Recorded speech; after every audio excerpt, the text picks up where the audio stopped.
एका आईसमोर तिच्या मुलाचा शेवट लाईव्ह दाखवला गेला। फोनच्या स्क्रीनवर रक्ताच्या थारोळ्यात पडलेला मुलगा आणि दुसऱ्या बाजूला आवाज, तुझ्या मुलाला मारले, येऊन घेऊन जा। पुण्यात प्रेम प्रकरणातून झालेली ही थरारक हत्या तुम्हाला हादरवून सोडेल। मी शोएब नदाफ आणि तुम्ही पाहतात न्यूज नेटवर्क 360। पुण्यातील कोथरूड परिसर शांत सुसंस्कृत मानला जाणारा भाग, पण 14 मार्चच्या संध्याकाळी इथं घडलं काहीतरी असं ज्याने पूर्ण शहर हादरला। 23 वर्षीय नागेश संजय जाधव शिवाजीनगर मधील जुनी वडारवाडीचा रहिवासी, एका खाजगी ऑफिसमध्ये साधा ऑफिस बॉय म्हणून काम करणारा मुलगा, पण प्रेमाच्या नात्याने त्याचा जीव घेतला। संध्याकाळी साधारण 7:15 वाजता कोथरूड मधील पौडफाटा येथील मेगा सिटी इमारतीत नागेशला एक मेसेज येतो।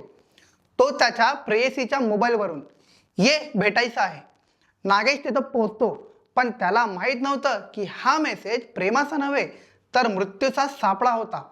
इमारतीच्या टेरेसवर पोहोचताच नागेशला चारे बाजूने घेरलं जातं, मुलीची आई, वडील आणि इतर नातेवाईक, आणि मग सुरू होतं निर्दयी मारहाण, लाकडी दांडके, लाथा बुक्क्या। एकट्या मुलावर 10 जणांचा हल्ला। नागेश रक्ताच्या थारोळ्यात कोसळतो, पण इथे संपत नाही क्रूरता। त्याला दारू पाजून मारण्याचा समोर आला आहे।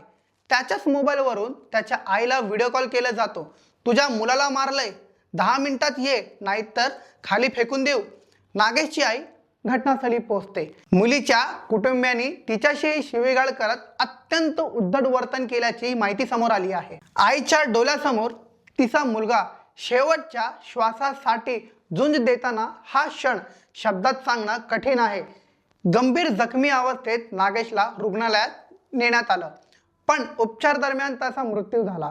कोथरूड पोलिसांनी या प्रकरणात तात्काळ कारवाई करत मुलीची आई, वडील आणि नातेवाईकांसह एकूण 10 जणांविरोधात खुनाचा गुन्हा दाखल केला आहे। गुन्हा दाखल करण्यात आलेल्या संशयितांची नावे बबली अनिल शिंदे, सुनील शिंदे, जयश्री लक्ष्मण शिंदे, बबली योगेश शिंदे, गंगा संजय पवार, माणिक संजय पवार, सुनील शिंदे, पप्पू शिंदे, योगेश शिंदे आणि अनिल शिंदे। आतापर्यंत 6 आरोपी अटकेत असून यामध्ये 5 महिलांचा समावेश आहे, तर उर्वरित आरोपी फरार असून त्यांचा शोध सुरू आहे। प्राथमिक तपासात धक्कादायक बाबी समोर आल्या आहेत। हा हल्ला पूर्व नियोजित होता।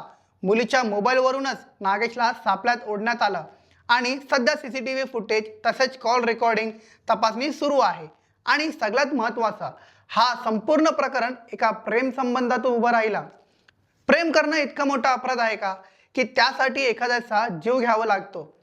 पुण्यासारख्या शहरात अशी निर्दयी मानसिकता खरंच धोक्याची घंटा नाही का? ही घटना फक्त एक गुन्हा नाही, तर समाजाच्या विचारसरणीवर मोठा प्रश्नचिन्ह आहे। अशाच महत्त्वाच्या बातमीसाठी पाहत राहा न्यूज नेटवर्क 360।